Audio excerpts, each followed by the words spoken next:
मुक्ति ही ले लो, जिसमें कम से कम सारा चिंतन तो छूट जाएगा। चिंतन से परेशान है कृष्ण, चिंतन से परेशान है। मन को कृष्ण से हटाती हैं बार बार, दौड़ दौड़ कर मन कृष्ण में पहुंचता है। जैसे हम लोग संसार से मन को बार बार हटाते हैं और मन दौड़ दौड़ कर फिर से संसार में पहुंच जाता है, जैसे गोपांगना बार बार कृष्णचंद्र परमानंद कर्ण मदन मोहन से मन को हटाती हैं और दौड़ दौड़ कर बार बार कृष्ण में ही मन चला जाता है। तो बोले अब इस परेशानी से तो अच्छा है चलो वेदांतियों के केवल मुक्ति ले लो। वहां न दृश्य रहेगा न चिंतन रहेगा, मनसो यमनी भावे द्वैतन नहीं वो उपलब्ध थे, मन का अमनी भाव हो जाएगा, मन में अमनस्कता आ जाएगी, सारे संकल्प विकल्प का पराभव हो जाएगा। निर्दृश्य दृक् निर्भास अखंड भान, यही अद्वैत का मोक्ष है। जहां प्रमाण न हो, प्रमेय न हो, प्रमाता न हो, प्रमाण प्रमेय प्रमाता तीनों का बाध हो जाए, दृष्टा दर्शन दृश्य का बाध हो जाए, मनता मनन मंतव्य की समाप्ति हो जाए, सारा विश्व प्रपंच अपेक्षित अनपेक्षित सन्निकृष्ट विप्रकृष्ट स्थूल सूक्ष्म अंतर बाह्य सर्व प्रकार के प्रपंच का अत्यंत बाध हो जाए, सर्वबाध का अधिष्ठान निर्विकार विशुद्ध बोध अखंड आनंद आत्मा वही बाकी बचे बस। तो चलो इस अवस्था को प्राप्त हो लो तो सारा चिंतन खत्म हो जाए, चिंता कटे। इस प्रकार से काशी करवट सोच करके राधा रानी वेदांत जो है वेद का जो चरम भाग है उसी के विचार में संलग्न। ये भी तो पीछे बताया कि उद्धव जी ने जो ज्ञानवान कहा तो ज्ञान का मतलब यही था कि वो ज्ञान थोड़ा वो प्रेम के संकोच में हेतु होगा। ऐश्वर्य की बात भी प्रेम के संकोच में हेतु होता है। जो बाल्य भाव से कृष्ण को अपना लाडले लाल समझकर नंदरानी यशोदा कृष्ण को अपना लाडला लाल समझकर प्यार करती हैं, वो निर्भर प्रेम रागानुगा प्रीति किसी को रोके रुके ही नहीं किसी तरह से, उस प्रीति को थोड़ा संकुचित करने के लिए अरे कृष्ण का कोई माता नहीं, कोई पिता नहीं, कोई आकार नहीं, कोई प्रकार नहीं, कोई बंधु नहीं, वो तो उदासीन है, अखंड है, अनंत है, निर्विकार है, सर्वदृश्य प्रपंच के अधिष्ठान है, साक्षी है, ये कहने से थोड़ी सी वो अवस्था में कुछ थोड़ा शांति हो। इसी तरह से गोपांगना जो कृष्ण को अपना प्राणनाथ प्रीतम पर प्रेमास्पद हृदयेश्वर मानकर उनके चरणारविंद में अपना सर्वस्व अर्पित किए, प्रतिक्षण उनके दर्शन के लिए लालायित उनके नेत्र हैं, अपने नयन के फूलों का पावड़ा डालती हुई भगवान के आगमन की बाट जो हो रही हैं और वो करते करते निराश हो रही हैं, तो निराश होकर उनके मन में थोड़ा आश्वासन देने के लिए चलो निर्गुण निराकार निर्विकार की बात सुनाओ इनको, थोड़ा सा मन कुछ। तो इसीलिए भगवान ने कहा था पहले सूरदास जी के शब्दों में, सूरदास जी ने कहा उद्धव जी से भगवान ने कहा कि भाई हमने इन गोपांगनाओं ने अपना सर्वस्व मुझ में अर्पण कर दिया, तो उसके ब्याज में सूद के रूप में अपना सारा धन दौलत, सारा मन अंतःकरण अंतरात्मा प्राण सब कुछ उन्होंने मेरे में अर्पित कर दिया। अब उसके सूद के रूप में, ब्याज के रूप में हमने उनको सामीप्य मुक्ति देना चाहा, नहीं लिया। सारूप्य और सामीप्य मुक्ति देना चाहा वो भी नहीं लिया। सालोक्य मुक्ति देना चाहा वो भी नहीं लिया। साजुज्य मुक्ति देने की बात थी वो ज्ञान से होती। तो उद्धव तुम जाओ उनको ज्ञान दो और ज्ञान से अगर वो साजुज्य मुक्ति ले लें तो फिर हम तुम्हारे मथुरा में रहेंगे। अगर कहीं उन्होंने साजुज्य मुक्ति भी न लिया, तुम्हारा ज्ञान भी न लिया, तो भी भैया हम उद्धव तुम्हारा ब्रज मथुरा छोड़ करके वहीं जाएंगे, गाय चराएंगे और गोपांगनाओं के पास रहेंगे। सूरदास जी ने तो अर्थात ये इस शर्त पर है कि ज्ञान दो, अगर ज्ञान से वो कैवल्य ले लें तो फिर ठीक है, अगर कैवल्य भी नहीं लेती आपको सिवा हम अपने आत्मसमर्पण को छोड़ करके दूसरा हमारे पास कोई रास्ता है नहीं, दूसरा कोई हमारे पास रास्ता नहीं है। यही मार्ग है कि हम स्वयं उनके पास जाएं और गाय चराएं और उनके पास रहें और उनकी मनोभावना का पूर्ण रूप से पालन करें, यही एकमात्र लक्ष्य। तो ऐसी परिस्थिति में ये कैवल्य इष्ट कोटि का इनकी दृष्टि से अति कैवल्य अति दुर्लभ कैवल्य परम पद निगम पुराण वेद आगम बद, वेद पुराण निगम आगम बद, वेद पुराण निगम आगम सब कैवल्य को बड़ा दुर्लभ पद कहते हैं। तत्व ज्ञान से अद्वैतात्म साक्षात्कार से कैवल्य पद मिलता है। तो लेकिन जो प्रेम का अनुरागी है, प्रेम का जो भिखारी है, उसके सामने एक तरफ अखंड वैभव अनंत साम्राज्य और एक तरफ प्रेम के मार्ग में भिखारी बन करके भटकना, उसको यही पसंद है। तो ये सारी स्थिति है। और वस्तु दृष्टिया भगवान वही है जो निराकार निर्विकार निर्गुण ब्रह्म, वही सच्चिदानंद घन सगुण साकार कृष्णचंद्र परमानंद कंद। इसलिए वस्तु स्थिति तो अंततो गत्वा एक ही।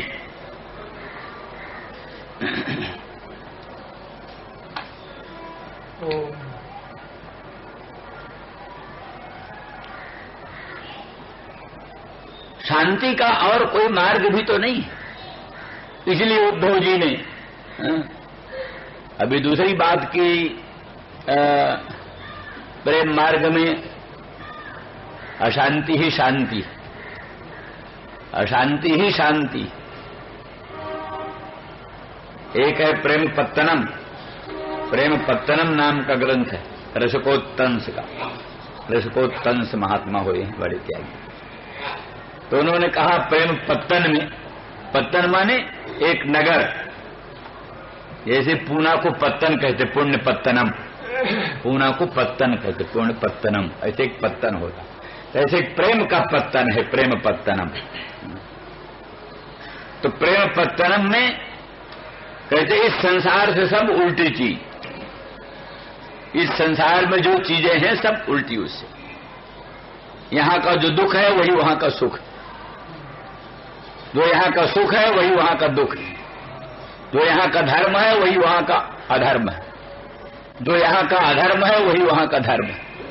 सब इस संसार से विलक्षण, इस संसार में जो वस्तुएं हैं वो सब प्रेम पत्तन में उनसे विलक्षण। यहाँ का अंधकार वहां का प्रकाश, यहाँ का प्रकाश वहां का अंधकार, यहाँ का तम त्याज्य है वहां का तम ग्राह्य है। कहते हैं और जगह तो तम हे होता है, और गोपांगना कहते तम अंधेरा होगा। तो प्रीतम सम्मिलन के लिए अभिसारिका को प्रीतम के अभिगमन में तम अनुकूल है, अभिसारिका को प्रीतम के अभिगमन में तम अनुकूल है। कहते हमारे मथुरा के चौबे लोग संकल्प पढ़ने लगे, तो भाद्रपद मास से कृष्ण पक्ष कहा क्या कह रहे हो चौबे जी, तो क्या नाम शुक्ल पक्ष है। अरे वो तो क्या जाने, हमारे यहाँ कृष्ण पक्ष रहता है, यहाँ कृष्ण पक्ष रहता है, यहाँ कौन शुक्ल पक्ष होता है। तो भाव ये है कि प्रेम पत्तन की दशा, जो यहाँ की अशांति वही वहां की शांति, तो यहाँ का दुख है वही वहां का सुख है। इसलिए कहते हैं उनके दुख का एक कण, उनके दुख के एक कण के बराबर अनंत कोटि ब्रह्मांड का अनंत अनंत आनंद भी तराजू पर बराबर नहीं ठहरता। तौलने लगे तो तराजू के एक पल्ले पर भगवत विप्रयोग जन तीव्र ताप का एक कण धरे और अनंत ब्रह्मांड के अनंत अनंत आनंद को धर दें दूसरे पल्ले पर। तो भगवत विप्रयोग जन तीव्र ताप के एक कण में जो आनंद आता है वो अनंत ब्रह्मांड के अनंत अनंत आनंदों में भी वो सुख नहीं। ये बात कोई संकीर्ण नहीं है, विचार किया है अगर रोना अगर दुख है तो हनुमान जी वाल्मीकि रामायण क्यों सुने हर समय? वाल्मीकि रामायण तो सुनने में रोना ही होना होता है और क्या होता है। पर उन्होंने वरदान मांगा है राम से वरदान मांगा है। चलते समय जिस समय राम ने कहा बोलो हनुमान क्या चाहते हो? बोले हम यही चाहते हैं, अभी आपके मंगलमय नामामृत का पान करते करते मुझे तृप्ति नहीं हुई और आपका चरित्रामृत श्रवण करते करते तृप्ति नहीं। इसलिए जब तक चांद है, जब तक सूरज है, जब तक भागीरथी गंगा है, जब तक कुछ है, तब तक हम आपका गुणगण निरंतर श्रवण करें। तो भगवान ने वरदान दिया, गंधमादन पर्वत पर तुम रहोगे, अप्सराएं और गंधर्व तुमको वाल्मीकि रामायण गान कर करके सुनाएंगी और तुम जो है सो आनंद से गुणगण सुनते रहना और नामामृत पान करते रहना। ये वरदान के रूप में पाया। और क्या करते रहते? निरंतर होते रहते हैं। जत्र जत्र रघुनाथ कीर्तनम तत्र तत्र कृत मस्तकांजलिम बाष्प बारी परिपूर्ण लोचनम मारुति नमत राक्षसांतकम। जहां जहां राघवेंद्र के परम पवित्र यश का कीर्तन होता है, हनुमान जी पहुंचते हैं बिना बुलाए और सिर झुकाए हुए, अंजलि हाथ जोड़े हुए, आंखों में आंसू भरे हुए, कंठ को गदगद बनाए हुए, अंग अंग को रोमांच कंटकित बनाए हुए, और इस प्रकार से रामायण सुनते। तो अगर रोना धोना दुख होए, करुण रस अगर दुख होए, तो हनुमान जी उसको वरदान के रूप में क्यों मांगते? इसलिए उस करुण रस में बड़ी शांति हो। राम का चरित्रामृत रसास्वादन करते करते दो बूंद भी आंखों में आंसू के आ जाएं, तो बड़ी शांति प्राप्त होती है, बड़ा सुख प्राप्त होता है। ये आनंद, ये सुख ऐसा अद्भुत होता है कि दुनिया के किसी सुख में वो आनंद नहीं मिलता। इसलिए उनकी अशांति ही सर्वोत्कृष्ट शांति। तो अस्तु, इसलिए काचित कोई गोपांगना, काचित कौन है? यहां राधा तो नाम लिया नहीं, कौन है गोपांगना? तो कहते के प्रेमात्मके सुखे असमन्तात् चित ज्ञानम जस्या सा काचित। के प्रेमात्मके सुखे, कम का सुखम अर्थ है, कौन सुख? तो प्रेमात्मके सुखे, के प्रेमात्मके सुखे असमन्तात् चित ज्ञानम जस्या सा काचित। प्रेमात्मक सुख संबंधी सम्यक ज्ञान है जिसको, जो राधा रानी वृषभानुनंदिनी और कुछ नहीं जानती, केवल निरंतर अखंड अनंत दिव्य प्रेम कोई जानती। प्रेम कोई ध्येय ज्ञेय परमाराध्य, प्रेम कोई अपना सर्वस्व मानती।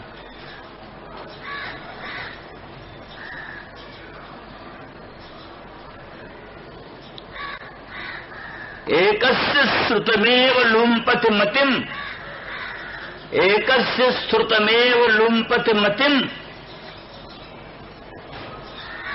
कृष्णेति नामाक्षरम सांद्रोन्माद परंपराम उपजनयत् अन्यस्य वंशीरव। सांद्रोन्माद परंपराम उपनयत्यन्यस्य वंशीरव। एष स्निग्ध घनद्युतिर् मनसिनो लग्नपटे वीक्षणात् धिंग में पुरुषत्रये मतिरभूत मन्ने मृतन श्रेयसीम। राधा रानी ये तो रोने लग गई। सखियां थी ललिता विशाखा प्रभृति, बहुत समझाने लगी, सखी क्यों आप संतप्त हो रही, बताओ तो। बोले अब हम अपना प्राण त्याग दें। बोले क्यों? मेरी बुद्धि में 3 पुरुष आ गए, 3 व्यक्ति में मेरा प्रेम हो गया। एक साधु सती पतिव्रता का 3 में प्रेम हो जाए, ये तो चारित्र भ्रंश, पातिव्रत भ्रंश। बोलो सो कहिए। सो यो हुआ एकस्य श्रुतमेव लुम्पति मतिम कृष्णेति नामाक्षरम। एक पुरुष एक का जो नामाक्षर है, एक का जो नामाक्षर है वो मेरी मति को लुप्त कर दिया। कृष्णेति नामाक्षरम, कृष्ण ये जो नाम का अक्षर है, कृष्ण इस नाम का जो अक्षर है वो मेरे कानों में आया और मेरी मति को लुप्त कर दिया। मति विलोप हो गया, मनोनाश हो गया। मनोनाश, इसको वेदांती कहते हैं मनोनाश। हाँ? जो परम पुरुषार्थ है मनोनाश, वासना क्षय, तत्व ज्ञान, मनोनाश। कृष्ण के नामाक्षर ने मेरे कानों में आकर मेरी मति को बाधित कर दिया, लुप्त कर दिया। है ना दूसरा एक, ब्रीडाम विलोड़यति लुंचति धैर्य मार्ज भीतिम भिनत्ति परिलुंपति चित्त वृत्तिम नामैव जस्य कलितम श्रवणोपकंठे दृष्टस्य किन्न कुरुतात सखी मद विधानाम। सखी, कृष्ण का ये मंगलमय नाम मेरे श्रवण के उपकंठ में आया, नजदीक, ठीक ठीक श्रवण में आने के पहले ही कानों के नजदीक आया कृष्ण नाम। क्या चमत्कार किया, बीड़ा विलोड़यति, कुलांगना स्वभाव सुलभ जो लज्जा है उस लज्जा को विलोडन कर डाला, मथ डाला, बिहाल कर दिया। बीड़ाम विलोड़यति लुंचत धैर्यम, धैर्य को नोच डाला, छिन्न भिन्न कर दिया। कृष्ण नाम सुनते ही मेरी लज्जा नष्ट हो गई, कृष्ण नाम सुनते ही मेरा धैर्य भंग हो गया। कृष्ण नाम सुनते ही अर्ध भीतिम भिनत्ति, अर्ध जनों का, गुरुजनों का जो डर है, गुरुजनों की जो भीति है, गुरुजनों की भीति को उसने छिन्न भिन्न कर दिया। तो नामयो जैसे कलितम श्रवणोपकंठे, श्रवण के उपकंठ में जिसके आए हुए नाम ने ये चमत्कार दिखाया। सखी, अगर उनका दर्शन हो जाएगा तो क्या होगा। बीड़ाम विलोड़यति लुंचत धैर्य मार्ज भीतिम भिनत्ति परिलुम्पति। तो यहाँ ये दूसरा श्लोक है, एकस्य श्रुतमेव लुम्पति मतिम कृष्णेति नामाक्षरम।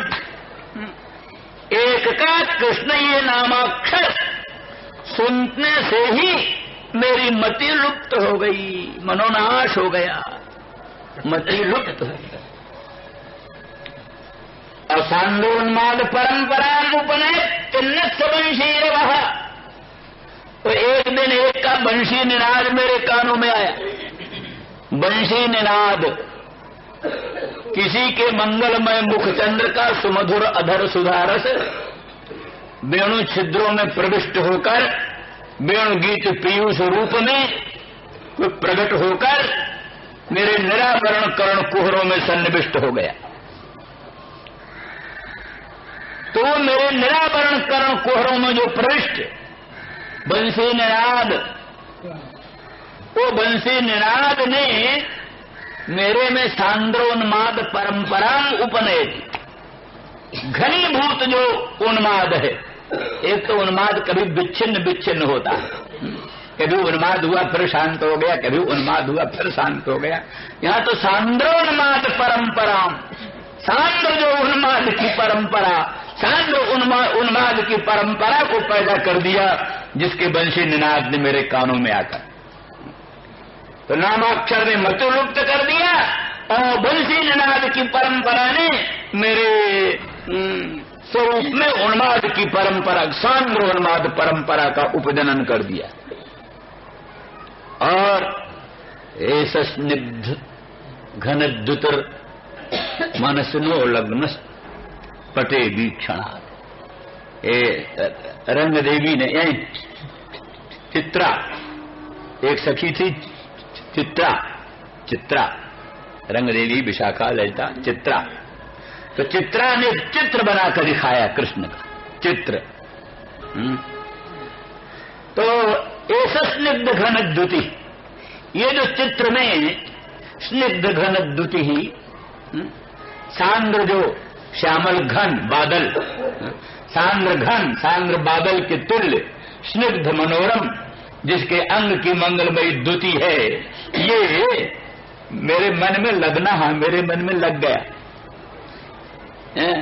मेरे मन में ये स्निग्ध ये जो स्निग्ध घन द्युति, स्निग्ध घन के समान स्निग्ध घन की द्युति के तुल्य जिसकी द्युति है, ये कोई चित्रगत जो परम पुरुष है, ये मेरे मन में संलग्न हो गया।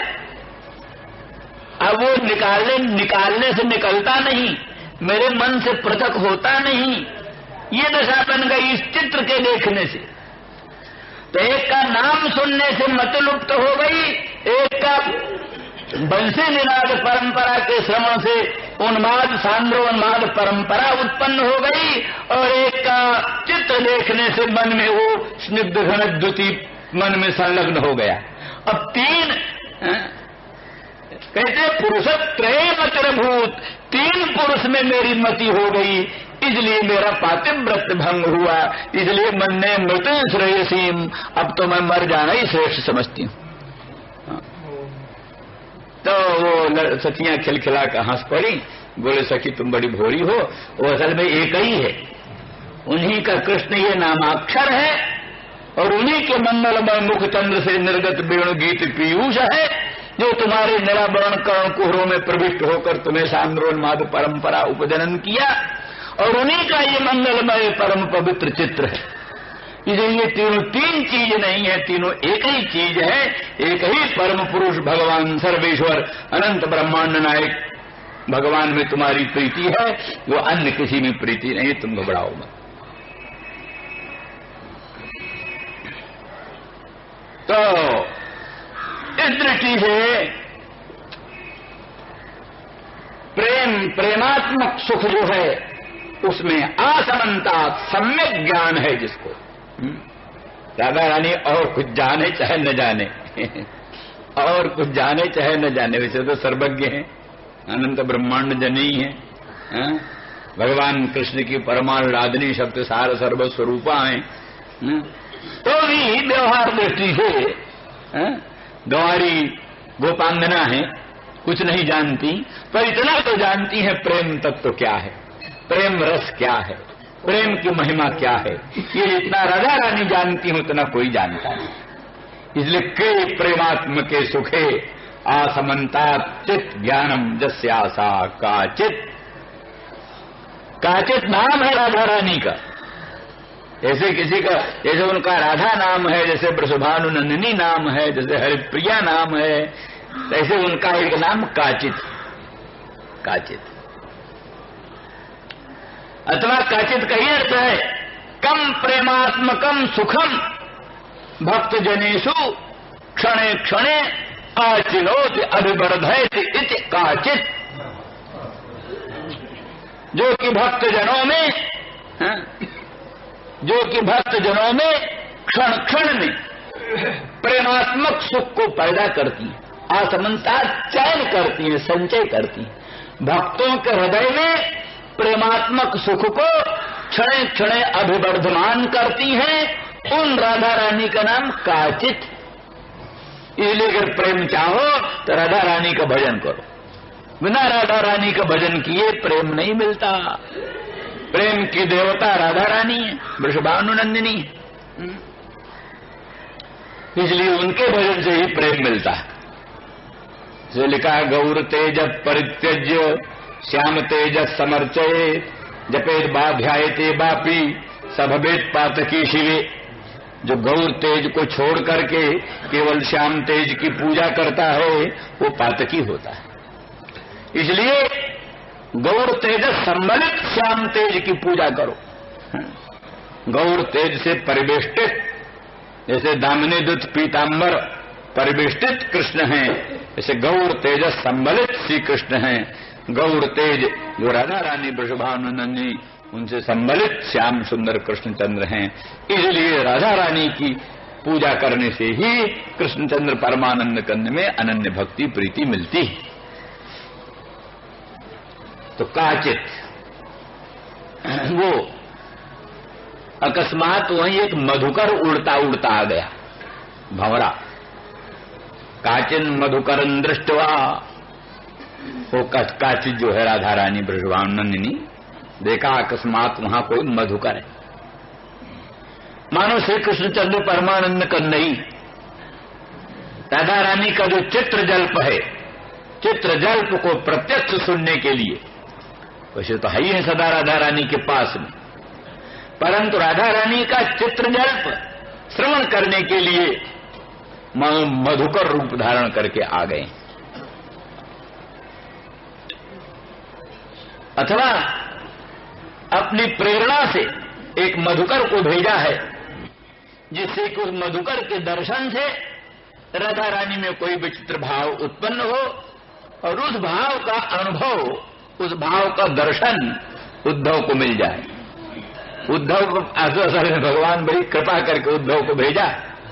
उद्धव को परम कृपा भगवान की है, परम कृपा पात्र उद्धव है, इसलिए उद्धव को ब्रजांगनाओं के चरणों में भेजा।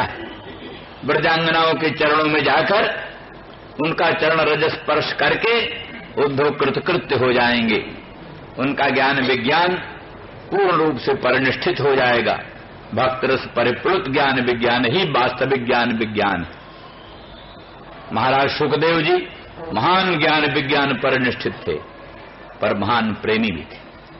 सनकादिक महान ज्ञान विज्ञान परिनिष्ठित थे, पर साथ ही भगवान के अनन्य भक्त भी थे। वशिष्ठ महाराज जो जोग वाशिष्ठ का उपदेश करने वाले, उनसे अधिक ज्ञान विज्ञान संपन्न कौन होगा। परंतु उन्होंने कहा ये पुरोहिती कर्म बड़ा निंदित था, हम नहीं लेना चाहते थे।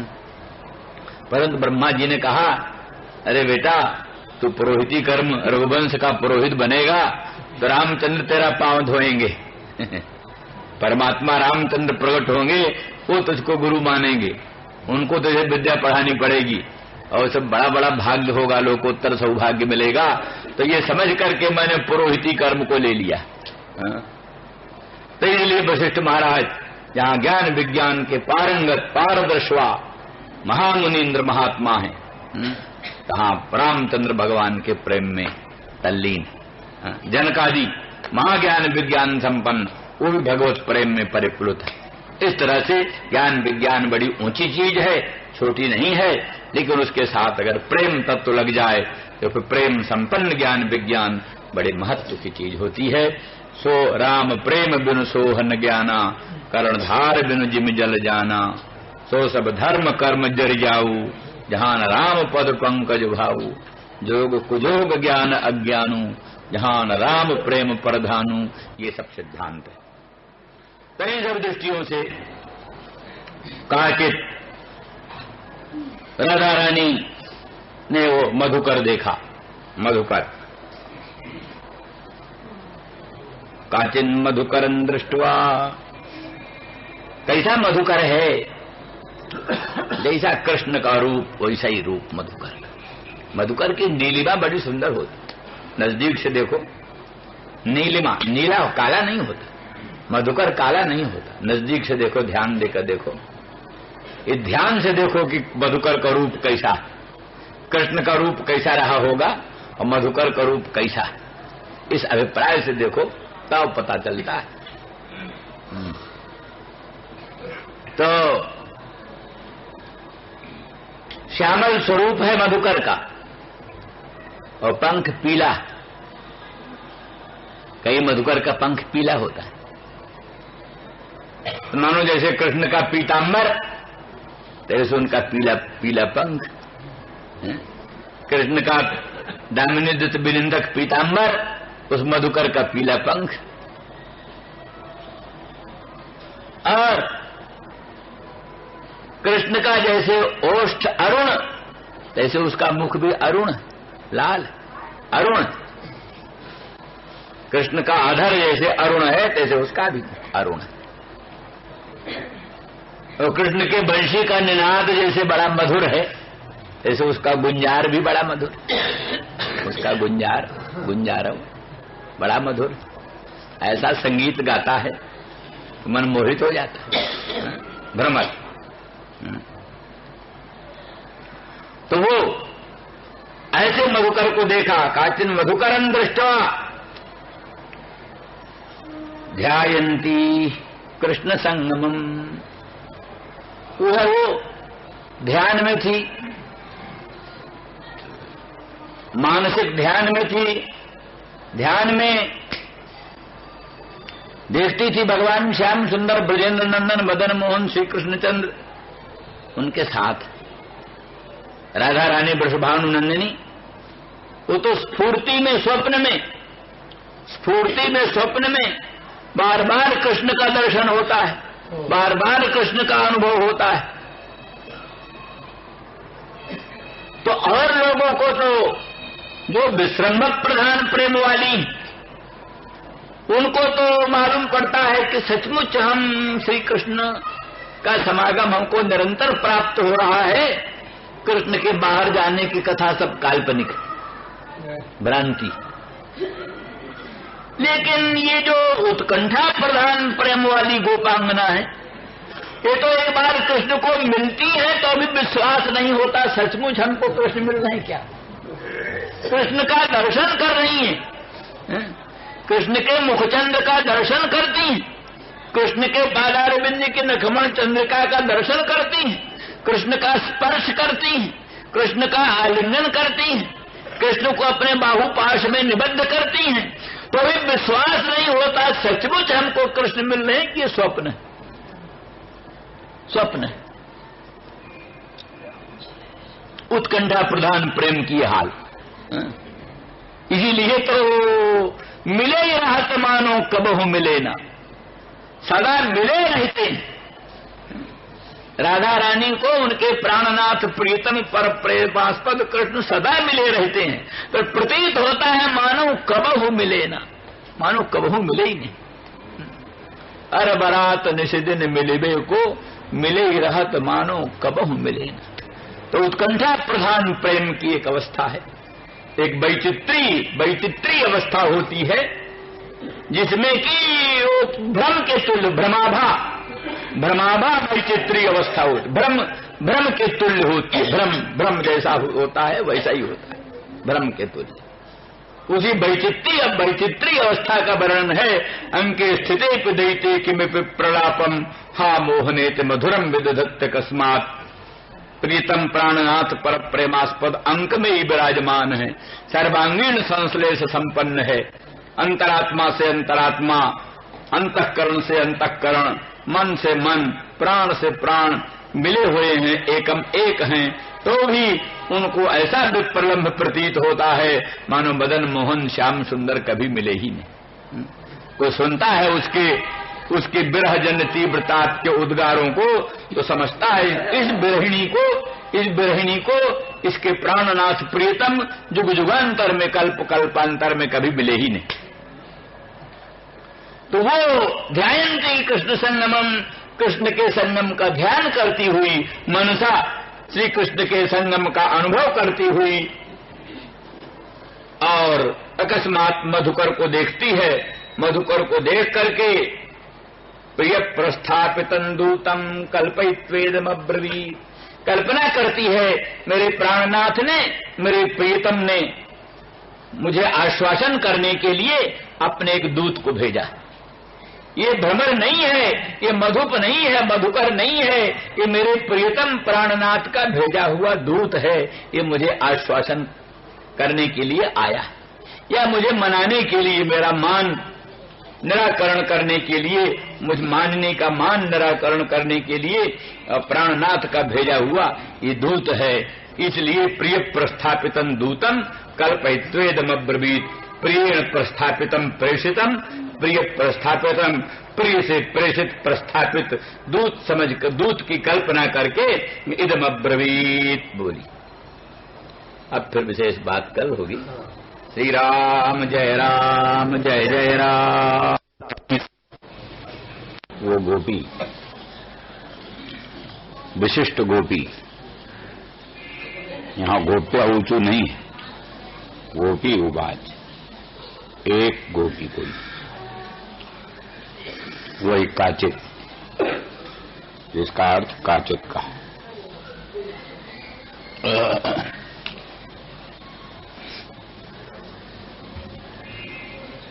वही काचित गोपी।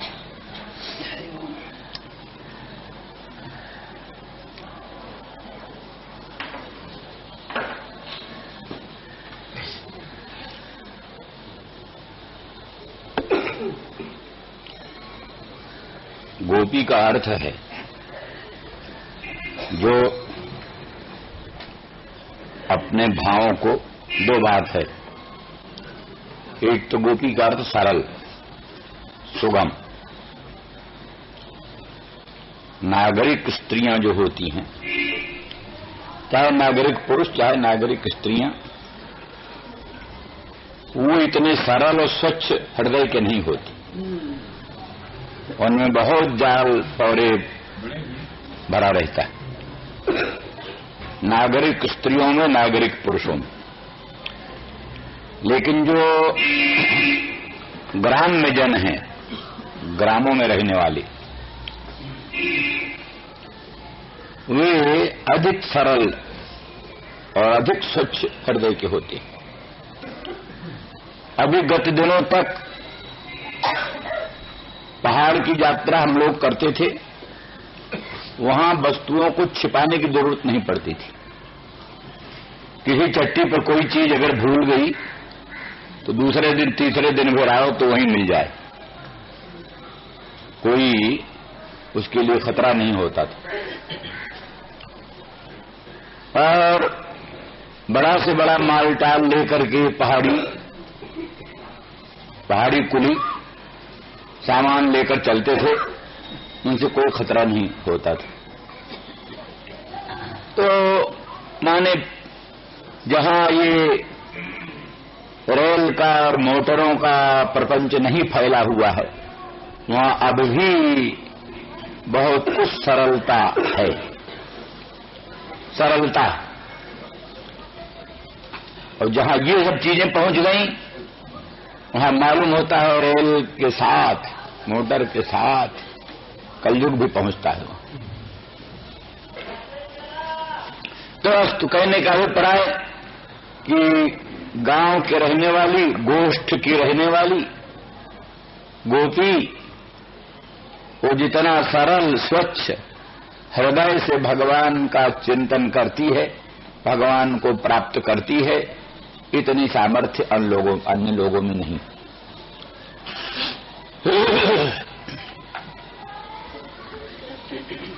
इसीलिए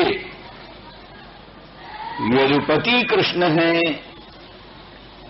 गोपेंद्र कुमार नहीं रह गए, यदुपति कृष्ण हैं, ये भी एक कृष्ण पर आक्षेप किया।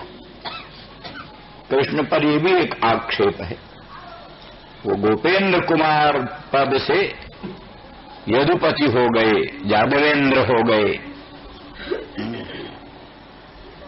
अब सरल सुगम स्वच्छ हृदय के जो भक्त हैं, उनका स्थान उनके हृदय में नहीं रहेगा, ये उन पर आक्षेप। दूसरी बात, गोपी माने अपने दुर्लभ प्रेम को छिपाने वाली। छिपाना भी गोपी शब्द का अर्थ है। गोपन क्रिया, छिपाने की क्रिया।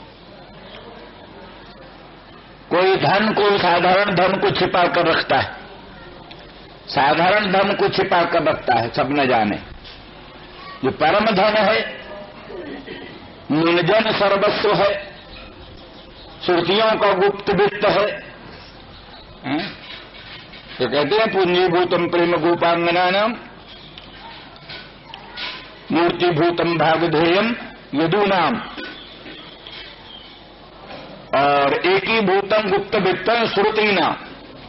श्रुतियों का जो गुप्त वित्त छिपा हुआ जो धन है श्रुतियों का, वेदों का, वही कृष्णचंद्र परमानंद कर्ण मदन मोहन ब्रजेंद्र नंदन के रूप में प्रकट हुआ। बोलिए भगवान की। तो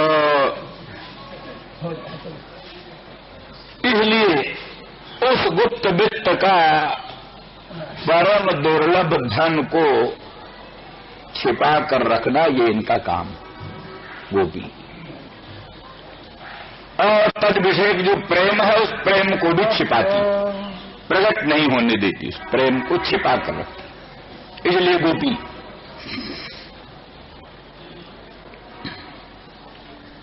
तो विशेष करके काचित गोपी अर्थात जो प्रेमात्मक सुख में जिसका असमन्ता ज्ञान है, सम्यक ज्ञान है, वो गोपी, अथवा प्राणी जो अनुरक्त भक्त हैं, अनुरक्त भक्त में जो प्रेमात्मक सुख को क्षणे क्षणे अभिवर्धमान करती है, आचिनोति, प्रेमात्मकम सुखम आचिनोति, कम प्रेमात्मकम सुखम आचिनोति इति काचित। तो इस तरह से प्रेमात्मक सुख को असमन्ता संचित करती है, अभिवर्धित करती है, बटोरती है, अभिवर्धन करती है, इसलिए काचित। तो वो गोपी और विशिष्ट गोपी, पूर्वोक्त गुण तो सामान्य गोपियों में भी होता है, लेकिन ये विशिष्ट गुण जो है ये साक्षात राधारानी वृषभानुनंदिनी नित्य निकुंजेश्वरी के असाधारण गुण है। तो वो बोलती मधुप के तव बंधो, वो जो मधुप है, भ्रमर है, उड़ता हुआ कहीं से आ गया, उसको देख करके और ध्यायन्ती कृष्ण संगमम, अभी अभी स्फूर्ति में एक भावना में स्फुरण होता है, भावना जनित जो प्रतीति होती है,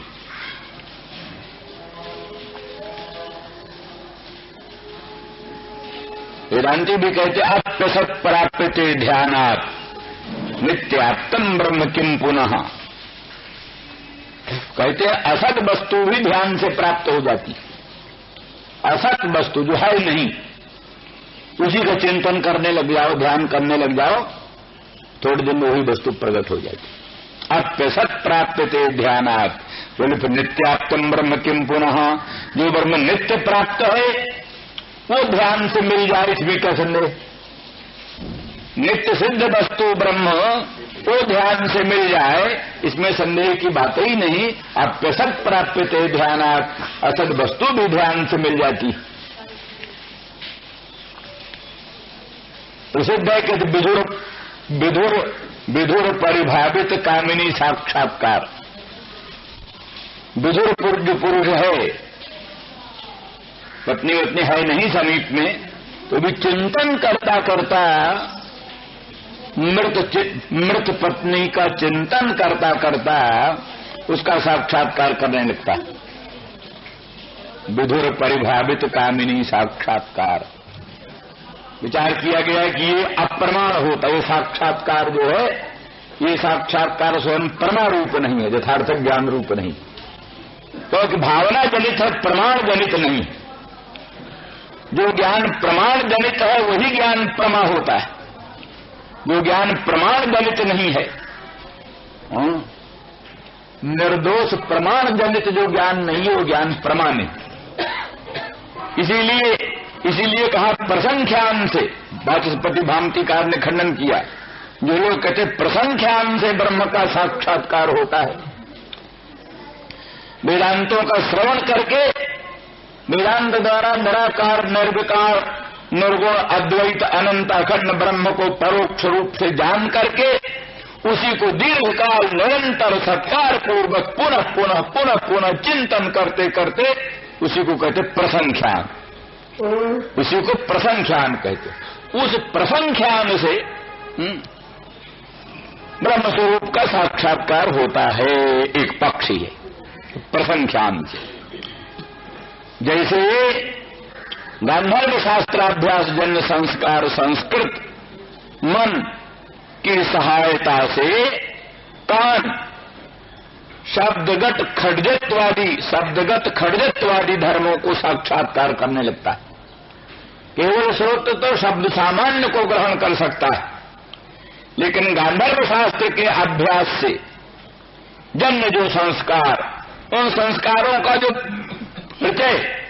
प्रचय माने बाहुल्य, अधिकाधिक गांधर्व शास्त्राभ्यास जन्य संस्कारों का जो समुदाय, उस समुदाय से संस्कृत जो अंतःकरण, उस अंतःकरण सभ्यपेक्ष अंतःकरण सहित जो स्तोत्र है, वो स्तोत्र शब्दगत विशेषता जो है षड्गत्वादी, उसको भी साक्षात्कार करने लगता है। ऐसे होते थे मन जो है वो आत्मा के साक्षात्कार में निश्चित कारण है। नैयायिक आदि मानते हैं मन आत्मा के ग्रहण में कारण है। आत्मा का ज्ञान मन से होता है, मन कारण है। जैसे स्रोत रूप के साक्षात्कार का करण है, चक्षु स्रोत का शब्द के साक्षात्कार का करण है, नेत्र रूप के साक्षात्कार का करण है, ऐसे आत्मा के साक्षात्कार का करण मन है। वो मन आत्म सामान्य का दर्शन कर सकता है, पर आत्मा की ब्रह्मात्मकता, आत्मा की ब्रह्मरूपता का दर्शन करने के लिए वेदांत शास्त्र का अभ्यास चाहिए। वेदांत शास्त्र के अभ्यास से जनित जो संस्कार प्रचय, उस संस्कार प्रचय से युक्त जो मन है, वो मन आत्मा की ब्रह्मरूपता का भी साक्षात्कार करने लगता है, इसे उन्होंने कहा। तो ये सब है प्रसंख्यान का पक्ष। पर उसका भी वाचस्पति में से खंडन करते हैं। प्रसंख्यान एक प्रकार की भावना है, मन तो करण है, बात ठीक है, लेकिन प्रसंख्यान को जो तुम साक्षात्कार हेतु मानते हो, ये प्रसंख्यान स्वयं प्रमाण नहीं है। प्रमाण न होने के कारण इससे उत्पन्न होने वाला साक्षात्कार भ्रमात्मक होगा, विदुर परिभावित कामिनी साक्षात्कार के तुल्य इत्यादि। तो कहने का मतलब इस सबसे हमारे कहने का इससे मतलब है कि ये वेदांत सम्मत सर्वसम्मत है कि माने असद प्राप्त ध्यानात असद वस्तु भी ध्यान से मिल जाती है, असद वस्तु भी ध्यान से साक्षात्कृत हो जाती है। अब पीछे बाधित होती है या बाधित होती है ये चीज पृथक है, लेकिन उसकी स्फूर्ति, प्रतीति, अनुभूति और उसके साथ अनेक प्रकार के व्यवहार ये सब होने लगते हैं। ये सब सर्वसम्मत है। तो इस दृष्टि से यहां तो वस्तुतः राधा रानी बहुभानुनंदिनी और श्री कृष्णचंद्र परमानंद कंद दोनों एक ही भेद ही नहीं। जैसे आनंद सिंधु में मिठास है, मधुरिमा, आनंद सिंधु में जो मधुरिमा है, मिठास, तो मधुरिमा का और आनंद सिंधु का विभाग कौन कर सकता है? मिठास और आनंद सिंधु का विभाग कौन कर सकता है? तो ऐसे ही गंगाजल और गंगाजल की पवित्रता, गंगाजल की पवित्रता को गंगाजल से अलग कौन करेगा? उसी तरह से आनंद सिंधु सच्चिदानंद घन कृष्ण में उसके माधुर्य सार सर्वस्व की अधिष्ठात्री राधा रानी को उनसे भिन्न किया नहीं जा सकता। तो ऐसी परिस्थिति में राधा रानी को भगवान के द्वारा, भावना के द्वारा श्री कृष्ण का साक्षात्कार हो, श्री कृष्ण की अनुभूति हो, इसमें कोई संदेह को अवकाश ही नहीं। तो ये ध्यायंती प्रिय संगमम, वो राधा रानी और विस्फूर्त बसात, भावना विशेष बसात श्री कृष्ण का संगम अनुभव कर रही थी, श्री कृष्ण का दर्शन कर रही थी। तो ध्यायंती कृष्ण संगमम, कृष्ण के संगम का अनुभव कर रही थी, ध्यान द्वारा, भावना द्वारा, स्फूर्ति द्वारा श्री कृष्ण का अनुभव कर रही थी। श्री कृष्ण के अनंत सौंदर्य माधुर्य का रसास्वादन कर रही थी, मुखचंद्र के सौंदर्य माधुर्य का रसास्वादन कर रही थी। समझ लीजिए भावना में ही मानो कृष्ण अंतर्हित हो गए, कृष्ण दूर चले गए। अब कृष्ण का ध्यान कर रही है कि कब कृष्ण मिलेंगे, मदन मोहन श्याम सुंदर ब्रजेंद्र नंदन प्राणनाथ प्रभु कब मिलेंगे। इस प्रकार की उत्कंठा के साथ उनके सम्मिलन की भावना कर रही है। इतने ही में उसको स्फूर्ति होती है कि मानो कृष्णचंद्र परमानंद कंद मदन मोहन मथुरा चले गए, मथुरा चले गए। और मथुरा में जाकर के उनकी बहुत सी पटरानियां हो गई। कुब्जा एक रानी हो गई, कुब्जा, और श्री रुक्मिणी और श्री सत्यभामा प्रभृति अनेक उत्तमोत्तम नायिकाएं कृष्णचंद्र पर मोहन कंद को प्राप्त हो गई। अब वो ध्यायन्ति कृष्ण संगमम माने अभ्यस्याः अन्यासाम्बा जब कृष्ण संगम तम ध्यायन्ति। अन्य जो नायिकाएं हैं, अन्य नायिकाओं का जो श्री कृष्णचंद्र परमानंद कंद का संगम, उस संगम का ध्यान करने लगी। इतने ही में उसकी बुद्धि में सामने आ गया भ्रमर, भ्रमर आ गया मधु। तो उसको कल्पना होती है कि मानो श्याम सुंदर मदन मोहन ब्रजेंद्र नंदन उन नागरी स्त्रीजनों से असंतुष्ट होकर और हमारा ही मान मनाने के लिए, हमको पुनः प्रसन्न करने के लिए एक दूत भेजा। ये दूत है, ये मधुकर नहीं है, भ्रमर नहीं है, मेरे श्याम सुंदर, मेरे प्राणनाथ प्रियतम भगवान श्री कृष्णचंद्र का ये दूत आया, मनाने के लिए हमको आया। इसलिए प्रिय प्रस्थापितम दूतम कल्पयित्वेदम अब्रवीत कब कहा।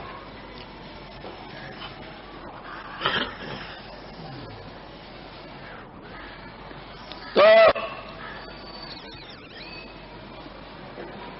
इसी में ये भी बात समझनी चाहिए कि एक ये भी बात है, राधा रानी इतर गोपांगनाओं से विलक्षण,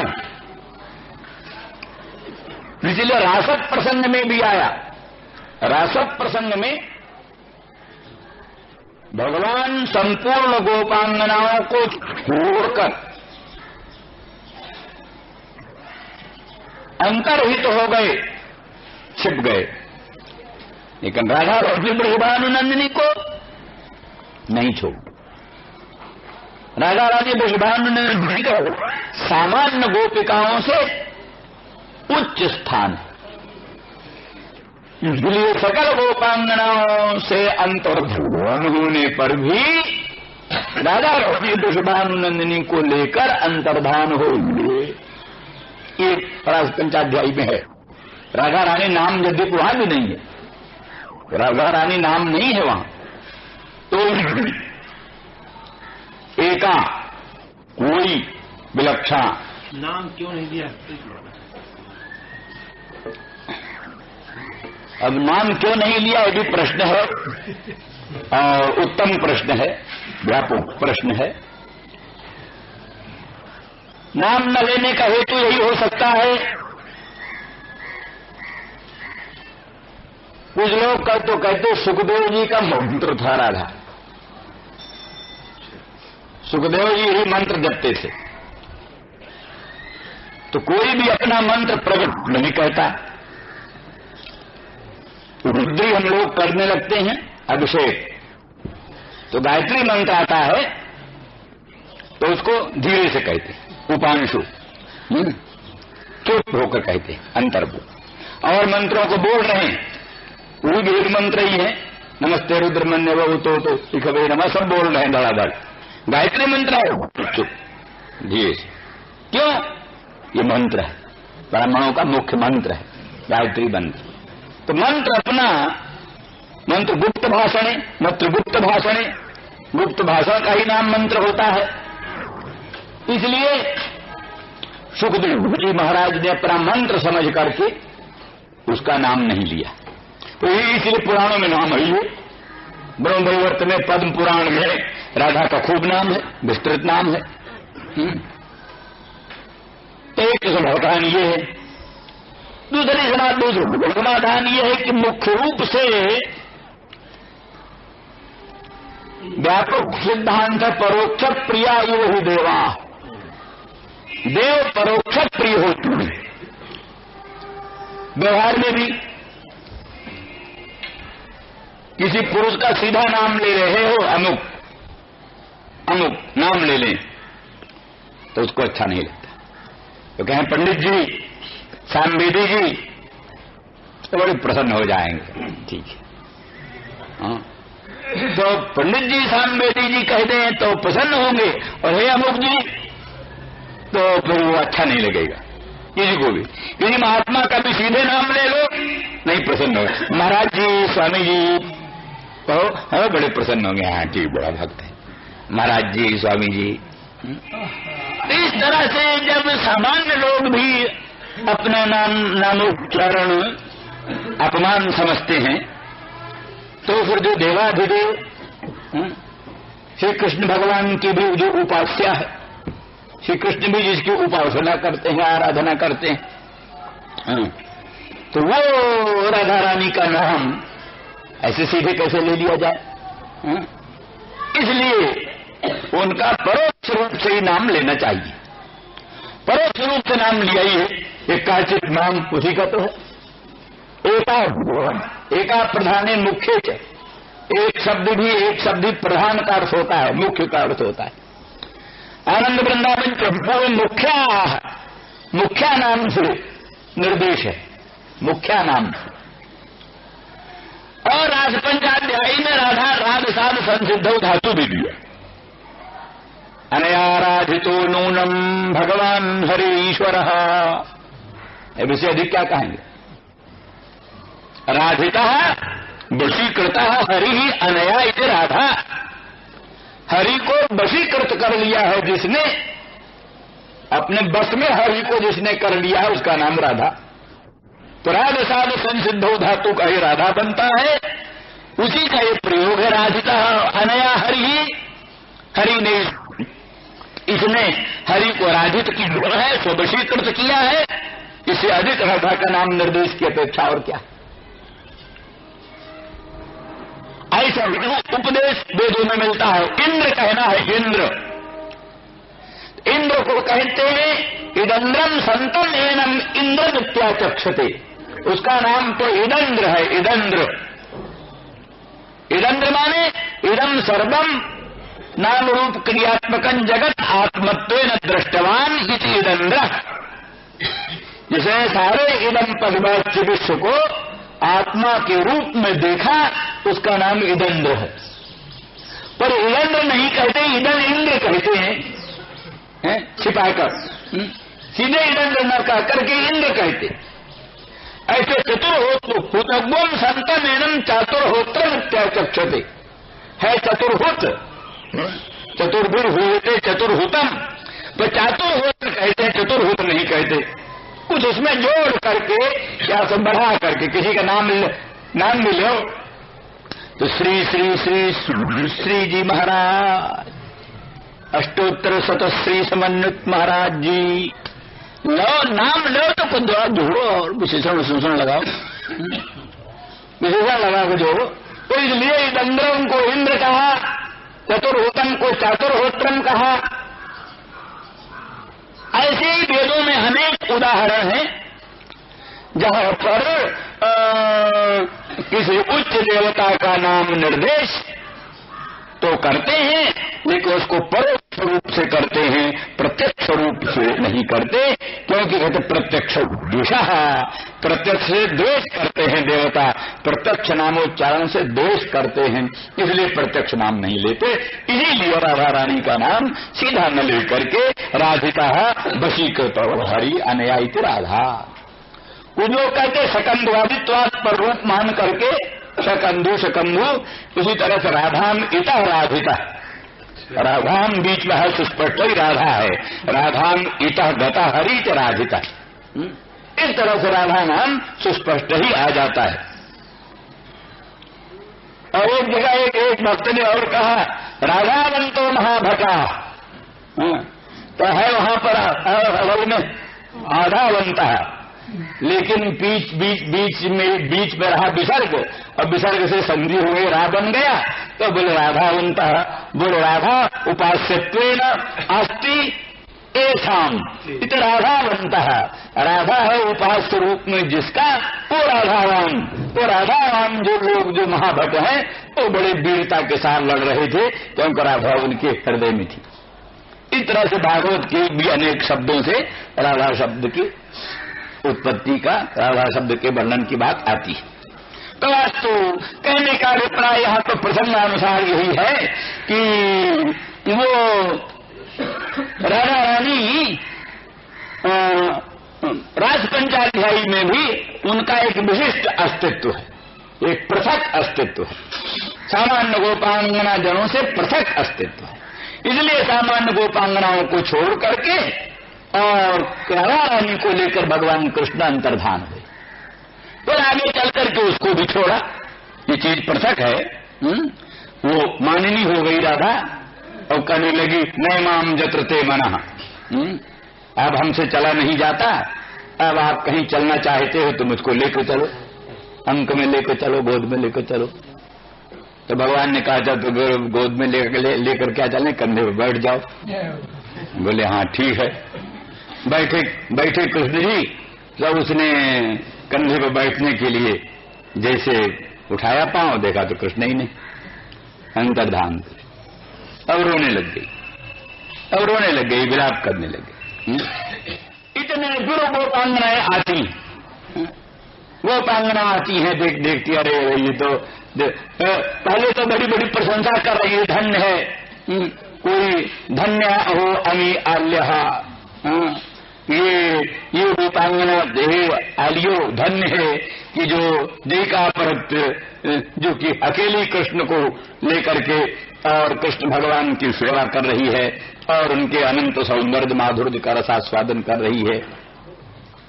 और वो देखती हैं रूपांगनाएं कि कृष्ण भी चल रहे हैं और उनके साथ साथ राधा रानी का चरण चिन्ह है, कृष्ण का चरण चिन्ह है, कृष्ण के चरण चिन्ह के साथ साथ राधा रानी का चिन्ह है, चरण चिन्ह है। उस चरण चिन्ह को देख करके कल्पना करती हैं ये कोई दूसरी गोपांगना है। तो जब यहाँ देखा वो विलाप कर रही कृष्ण के विप्रयोग जन तीव्र ताप में संतप्त हो करके, तब सब उसको मिल गई और मिल करके समान सुख दुख वाली हो करके सबने मिल करके गोपी गीत के द्वारा भगवान की प्रार्थना किया, भगवान की स्तुति किया, तो भगवान प्रकट हुए। तो अर्थात सामान्य गोपांगना जनों से राधा रानी की विशिष्ट स्थिति यहां भी राधा रानी समझती है, और गोपांगनाओं के लिए तो भगवान ने उद्धव दूत भेजा है, हमारे लिए इस मधुकर को असाधारण दूत भेजा। हमारे लिए जो सर्वसाधारण गोपांगनाओं के लिए दूत है वही हमारे लिए नहीं है, हमारे लिए एक विशिष्ट दूत है। इसलिए मधुकर जो है, ये मधुप जो है वही हमारे लिए दूत बन करके आया है, कृष्ण ने इसको विशेष करके मेरे लिए भेजा। इस तरह से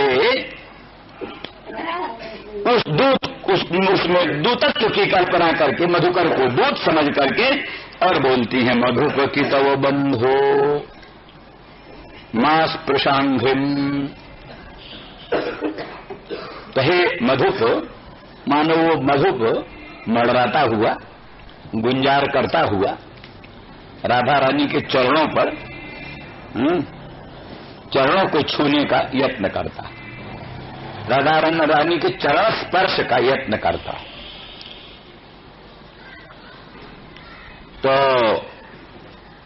उस पर कहती हैं, हे मधुप, हे मधुप, अंघ्रिम मां स्पृशो। हे मधुप, तू हमारा चरण स्पर्श मत कर, चरण स्पर्श मत करे। क्यों? तो तू मधुप है। मधु मध्यम, पातीत मधुपहा। मधु माने मध्य के हैं, शराब, सुरा, मध्य। तो मधु पिबतीत मधुपहा तत्समुद्धो हे मधुपो।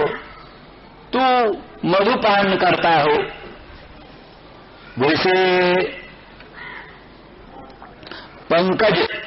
पंकज जो कमल है, पंकज में जो मकरंद है वो भी आसव समझा जाता है। आसव, आसव, आसव माने मादक। तो भ्रमर उससे भी मत्त हो जाता है। अरविंद मकरंद पान करके भ्रमर मत्त हो जाता है। इसीलिए श्रीधर स्वामी जी ने एक वर्णन किया, भगवान कृष्णचंद्र परमानंद कंद के मुखार बिंद पर, मुख कमल पर श्यामल सचिक्कण कुंचित अलकावली विराजमान है। मुख कमल पर अलकावली, अलक माने बाल जो है, ये बाल कृष्णचंद्र के मुख कमल पर विराजमान है।